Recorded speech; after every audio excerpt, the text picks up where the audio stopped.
اور اس ایشو میں صرف مائنارٹیز نہیں لیکن جو مسلم ہیں وہ بھی ان ایشوز کا شکار ہوتے ہیں، اور وہ توہین مذہب کے نام پر جو قتل ہے وہ ایشو ایک بڑا ہے۔ حال ہی میں بھی پاکستان کے اندر اس طرح کے واقعات کسی ایک علاقے میں نہیں، اوورآل اگر آپ کے علم میں ہو تو یہ واقعات پیش آتے رہے ہیں۔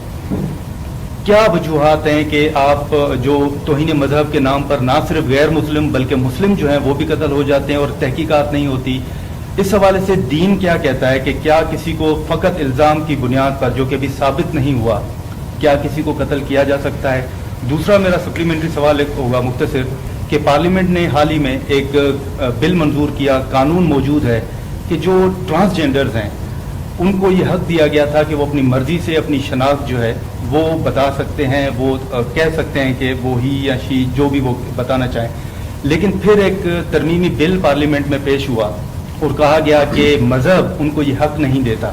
تو اس حوالے سے دین کیا کہتا ہے؟ اب مختلف آراء موجود ہیں، آپ کی رائے میں جاننے کی کوشش کروں گا۔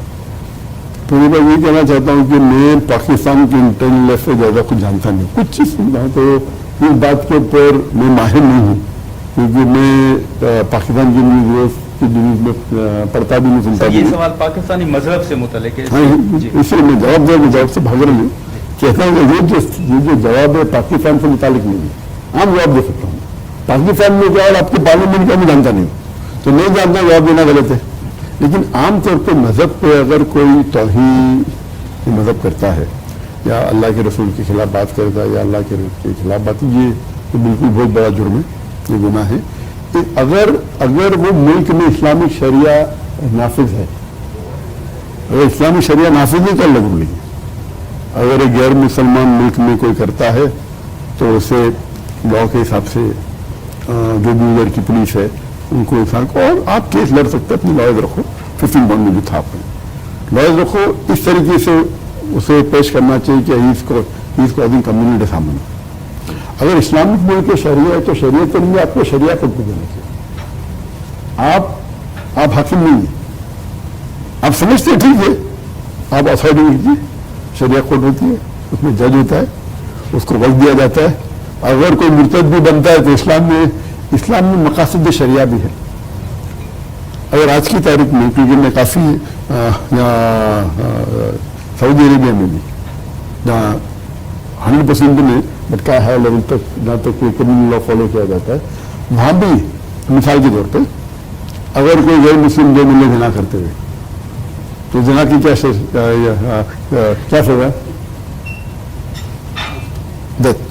وہاں بھی مقاصد شریعہ کے حساب سے اگر وہ غیر مسلم ہم نے زنا کیا تو وہ جج بولیں گا بریک، یہاں کیا تھا بولے بریک کیا بریک کی بریک، وہاں بھی جج بریک کرے گا، پھر ایک لاہور جا کے بولے گا آپ پورا سچ بولے مت۔ تو یہاں شریعہ کا مقصد ہے ڈیٹرنٹ، لاہور جا کے بولیں گا کہ آپ پورا اوپن کبھی مت کرو تو کم از کم ڈیتھ پینلٹی سے بچ جائیں گے۔ آپ سمجھ لیں نا؟ یہ مجھے تو شوق ہوا کہ وہاں کے مین جج مجھے کہہ رہے مقاصد شریعہ ہے کہ اٹس ایز اے ڈیٹرنٹ، مطلب کوئی یہ سزا سن کے خوف کرو نہیں کرو، جو کوئی کر دیتا ہے تو کیا اس کے، تو اسی طریقے سے اگر کوئی مرتد بھی بنتا ہے تو اسے کہا جاتا ہے بھائی اب جا کے کاؤنسلنگ کرو، اور پھر ملیشیا میں بٹ اس کو ایکسیپٹ نہیں کراتے کہ آپ نان مسلم ہو، کیا بولیں گے کاؤنسلنگ فار 3 months، پھر سدھرا میں کاؤنسلنگ فار 6 months۔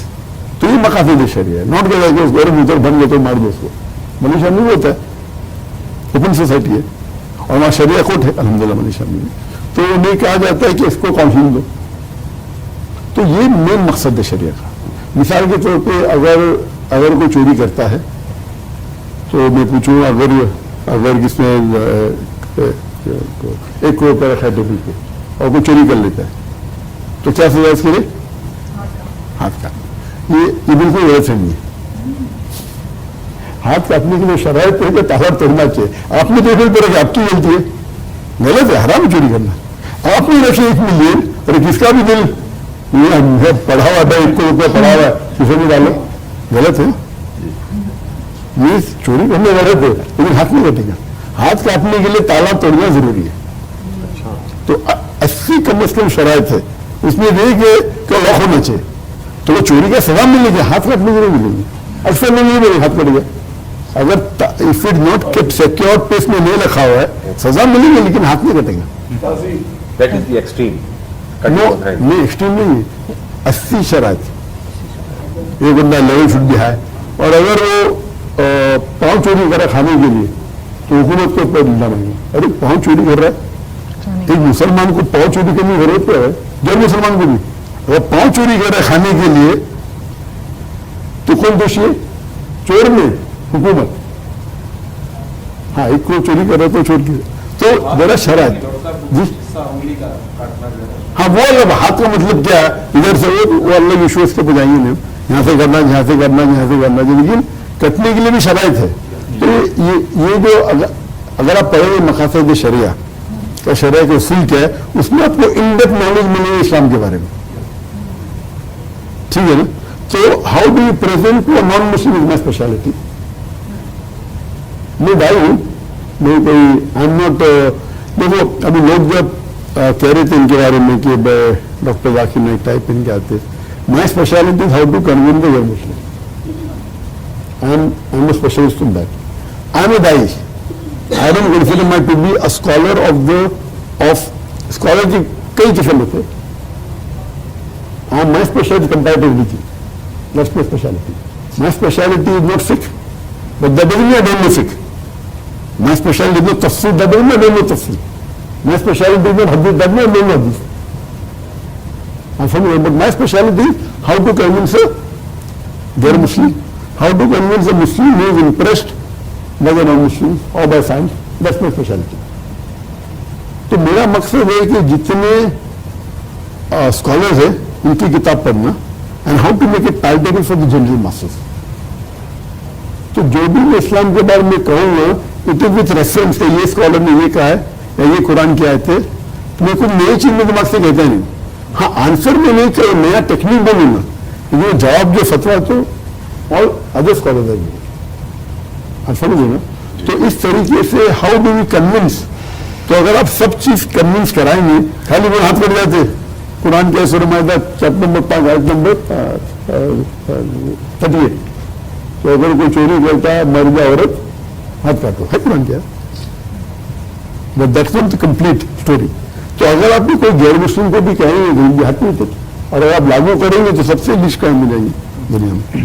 ٹرانسجینڈرز کے حوالے سے ٹرانسجینڈر کے بارے میں پہلے یہ آپ کو کہنا کہ in Islam we believe there are only 2 types of male and female. There is یہ جو ریسرچ جو کہہ رہی تھی پہلے کہتی تھی کہ ہوموسیکشوالٹی اٹ از ہیریڈیٹری پہلا ریسرچ تھا اور ہوموسیکشوالٹی ہے اور ایک آدمی نے پرپون کیا تھا اسلام نہیں بلیو ان دس. اس کے بعد پتا چلا کہ جو آدمی نے کہا کہ ہوموسیکشوال ہیریڈیٹی ہمسیلف واز ہوموسیکشوال تو it is not a scientific fact that homosexuality is hereditary. It is not. It comes out of اگر آپ اسلام کے اصولوں کو فالو نہیں کریں گے فار ایگزامپل پوری معاشرہ فیاش ہو جائیں گا دیر از obscenity دیر از تو یہ سب ڈیولپ ہوتا ہے مائنڈ میں. All this happened because you are not following the deen. تو اب دین کو اگر فالو نہیں کریں گے تو آپ اور اگر جتنا آپ عام کریں گے یہ پہلے تھا کم تھا not that doesn't exist but جو لیول پہ آج ہے وہ 50 سال پہلے تھا ہی نہیں. کیوں؟ کیونکہ سوشل میڈیا پہلے تھا نہیں. تو جو آپ جتنے گناہ کریں گے اتنا بڑھتے ہیں کمیونٹی پہلے نہیں تھی ایسا نہیں کہ نہیں تھی لیکن آج کی تاریخ میں آپ دیکھیں اٹ ہیز بیکم پبلک. آپ سمجھے نا. سو ان اسلام ہمارا اس کا مطلب نہیں کہ we should physically attack any of the آپ سمجھے نا کیونکہ شرک کے بھی کیا گناہ کرے سب سے بڑا گناہ کون سا اسلامی شرک ہے تو ہم شرک اٹیک کر سکتے ہیں ایسا نہیں. ہاں اگر وہ ہمارے پہ حملہ کیا تو الگ بات ہے عام طور پر آپ تھوڑی اپنی کوئی مشکل کا حملہ کریں گے تو یہ غلط ہے کہ ہم کوئی ٹرانسجینڈر کے against it that doesn't mean attacking them. تو اسلام ڈزنٹ صرف اٹیک دیم ہم تو فزیکل اٹیک یہ اصل اسلام ہوتا ہے. تو کس طریقے سے وی ہیو ماڈیولز اسلامکلی کس طریقے سے وہ لوگ جو بھٹک گئے ان کا اصلاح کرنا چاہیے. تو unfortunately we don't have experts in this field. Unfortunately جو اس معاملے کو ٹیکل کرے اور ان کی اصلاح کرے. مثال کے طور پہ کس کو اگر TB ہو جاتا ہے کیا کریں گے؟ ٹریٹمنٹ علاج کریں گے. TB بیماری ایسی ہے, بیماری نہ تو سیم ایس TB ہم میڈیکل ڈاکٹر, لیکن یہ بیماری کے ذمہ دار وہ ہوئی, it is not hereditary coming from, آپ سمجھے نا. تو جس طریقے سے معاشرہ ہے اور اس کو سپورٹ تو کرنا ہی نہیں چاہیے, تو سپورٹنگ از حرام. تو we should have a internal policy, how do we advocate them, اس کا نقصانات کیا ہے. تو یہ اگر آپ کہیں گے ایڈوکیٹ کریں گے تو بہت سے لوگ آپ صحیح راستے پہ لے کے آ سکتے ہیں. جی خوش آمدید دوستو, امید کرتا ہوں ویڈیو آپ نے پوری دیکھی ہوگی اور آپ کو پسند بھی آئی ہوگی.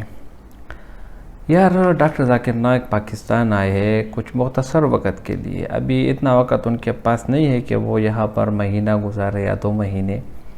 تو کوشش کرنی چاہیے کہ ڈاکٹر ذاکر نائک سے آپ ایسے سوالات کریں جس کی امت کو ضرورت ہو, جن کی لوگوں کو ضرورت ہو, یا ایسے سوال آپ پوچھیں مذہب کے حوالے سے ہو, یا ایسا سوال ہو جس کی جو کہ نئے قسم کے سوال ہو, جس کا سوال پہلے نہ کیا جا سکا ہو.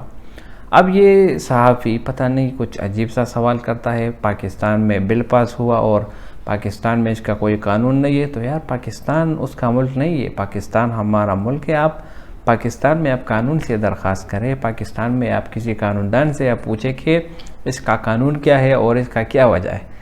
تو یہی معذرت ڈاکٹر ذاکر نائک نے بھی کی. ویڈیو آپ نے دیکھا جو ڈاکٹر ذاکر نائک سے جب سوال ہوا تو ڈاکٹر ذاکر نائک نے بہت اطمینان سے جواب دیا کہ پاکستان کا قانون ہے, پاکستان کا اپنا پارلیمنٹ ہے, پارلیمنٹ جو فیصلے کرتا ہے اس کے بارے میں کچھ نہیں بولوں گا. بہت زبردست بات کی, کیونکہ اگر ڈاکٹر ذاکر نائک اس کے حوالے سے کہتے کہ پارلیمنٹ نے یہ بات بالکل غلط کیا, یہ نہیں کرنا چاہیے تھا, تو پھر ایک واویلا مچ جاتا کہ ڈاکٹر ذاکر نائک پاکستان میں رہ کر پاکستان کے بارے میں برائی کرتا ہے وغیرہ. اور ویسے بھی انڈیا کی میڈیا پہلے سے اتنی بڑک چکی ہے کہ آپ پوچھو ہی نہ. تو ایک غلط قسم کا امیج جو ہے نا وہ شائع ہو جاتا. تو ڈاکٹر ذاکر نائک نے بہت بہترین انداز میں سمجھایا کہ پاکستان کا قانون ہے تو وہ پاکستان والے بہتر جانتے. اور دوسری طرف جو سوال ہوا کہ پاکستان میں توہین کے نام پر, توہین مذہب کے نام پر قتل ہو رہے لوگوں کا, جس طرح آپ نے دیکھا گزشتہ دنوں ایک پولیس انسپیکٹر نے ایک گستاخ رسول کو جو ہے نا مار دیا. اسی طرح غازی خالد کے نام سے ایک واقعہ ہوا تھا, اور اسی طرح پہلے غازی علم دین شہید کے نام سے جو ہے نا ایک واقعہ ہوا تھا. تو پاکستان کا قانون اس کے بارے میں ہے کہ گستاخ رسول کا جو سزا ہے اس کی موت ہے, اور ایک پاکستان کے میرے خیال سے دفعہ بہت بڑا ایک دفعہ ہے, اور سینٹرل جیل میں باقاعدہ جو گستاخان رسول ہے ان کے لیے ایک علیحدہ سیکشن, اس کے لیے ایک خاص قسم کے پولیس اور بہت زیادہ سیکورٹی میں ان کو رکھے جاتے ہیں. یہ اس لیے محفوظ نہیں رکھے جاتے بلکہ اس لیے کہ ان کو تو سزا ملنی ہے, ایک تاریخ مقرر ہے ان کے لیے, تاکہ کوئی اور لوگ باہر سے آ کر قانون ہاتھ میں نہ لے. لیکن مسلمانوں کو اور اسی طرح عاشق رسول کو کون روک سکتا ہے؟ اب یہ پولیس انسپیکٹر جس نے ایک گستاخ رسول کو قتل کر دیا تو اس کو تو معلوم تھا کہ پھر میں بعد میں جیل میں ہوں گا اور اسی طرح مجھے سزا بھی ہوگی, لیکن اس کی مسلمان کبھی بھی اپنے انجام کی پرواہ نہیں کرتا جب بات رسول اللہ صلی اللہ علیہ وسلم کی محبت تک آ جائے اور اس کے عشق تک آ جائے. اور رسول اللہ صلی اللہ علیہ وسلم کی باقاعدہ حدیث ہے کہ تم میں سے کوئی شخص اس وقت تک کامل مومن نہیں ہو سکتا جب تک کہ میں اس بندے کے لیے اس کے اور اس کے ماں باپ, اس کی بیوی بچوں, ان سب سے میں سب سے زیادہ عزیز نہ ہوں. تو مسلمانوں کے لیے سب سے پہلے رسول اللہ صلی اللہ علیہ وسلم کی عزت, اور اس کے بعد رسول اللہ صلی اللہ علیہ وسلم کے بعد جو ہے نا اپنا ماں باپ اور بیٹا اور بھائی بہن وغیرہ. تو بھائیو دوستو, رسول اللہ صلی اللہ علیہ وسلم کی حرمت پر جان بھی قربان, لیکن ایک بات آپ نے ہمیشہ یاد رکھنا ہے کہ آپ ایسے ہی کسی بندے کو مار کر اور پھر اس پر گستاخی کا الزام لگا کر اس کو ختم کر دینا, اس کا غلط استعمال بھی ہو سکتا ہے. بہت سارے لوگ موجود کہ جو موقع سے فائدہ اٹھانا چاہتے ہیں. تو بھائیو ذرا پہلے تحقیقات کیا کرو کہ آیا اس بندے نے گستاخی کی ہے, اگر کی ہے تو اس نے کیا گستاخی کی, اس کی معلومات کرے, اس کے بعد اپنے متعلقہ پولیس اسٹیشن میں وہاں پر آپ درخواست دائر کریں, اور پھر پولیس جو ہے نا اپنی کارروائی مکمل کرے گی. اگر تھوڑا ٹائم لے گا, پاکستان ہے, لیکن احتیاط بہت ضروری ہے آج کل کے حالات. ابھی جو مفتی طارق مسعود صاحب اس نے ایک جو ہے نا ایک ٹاپک چھیڑا تھا قرآن مجید کے حوالے سے, لوگوں کو سمجھانے کی کوشش میں اس کی زبان جو ہے نا وہ تھوڑی سی لڑکھڑا گئی, تھوڑی غلط بات سے نکل گئی, تو لوگوں نے جو ہے نا ان پر بھی گستاخی کے الزامات لگائے. تو بھائیو دوستو, رسول اللہ صلی اللہ علیہ وسلم کی حرمت پر جان بھی قربان, ہمارے اپنی جان اور ہمارے ماں باپ اور سب سے مقدم جو ہے وہ رسول اللہ صلی اللہ علیہ وسلم ہے, اور اس کے لیے باقاعدہ ایک قانون بھی موجود ہے. اس قانون کے تحت اگر کوئی گستاخی کرتا ہے تو اس کو سزا ملنا یہ حکومت کا کام ہے. اسی لیے ڈاکٹر ذاکر نائک نے بھی بہت زبردست انداز میں سمجھایا کہ پاکستان کا قانون ہے اور پاکستان اس کے بارے میں اچھا فیصلہ کر سکتا ہے. ٹرانسجنڈر کے بارے میں سوال ہوا, یہ ایک بل پاس ہوا جس میں یہ کہا گیا کہ جو تیسری مخلوق ہے, نہ مرد ہے نہ عورت, وہ اپنا جنڈر خود منتخب کر سکتی ہے, یا تو وہ میل کیٹیگری میں جانا چاہتا ہے یا فیمیل میں. تو اس کے بھی بہت سارے سائیڈ ایفیکٹس اور نقصانات سامنے آئے ہیں. وہ ایک ویڈیو ابھی اولمپک کا سامنے آیا جس میں ایک ٹرانسجنڈر قانون کے تحت ایک مرد نے اپنا جنڈر لڑکی جو ہے نا وہ منتخب کیا تھا, اور پھر لڑکیوں کا مقابلہ ہوا تو اس نے جب دو تین مکے مارے تو وہ دوسرے نے ہار مان لی, کہا کہ اس کے ساتھ میں نہیں لڑ سکتا. تو اس کے بھی بہت سارے سائیڈ ایفیکٹس اور نقصانات سامنے آ جانے تھے. اب اللہ تعالیٰ پاکستان کے قانون پر رحم کرے کہ پاکستان کوئی اچھا سا قانون پاس کرے, اس کے بارے میں اس پر نظر ثانی کرے, آیا یہ فیصلہ ٹھیک ہے یا غلط. تو یہ پھر پاکستان کے قانون کا کام ہے. امید کرتا ہوں ویڈیو آپ کو پسند آئی ہوگی. اگر ویڈیو آپ کو پسند آئے تو اس چینل کو سبسکرائب کریں. بہت شکریہ.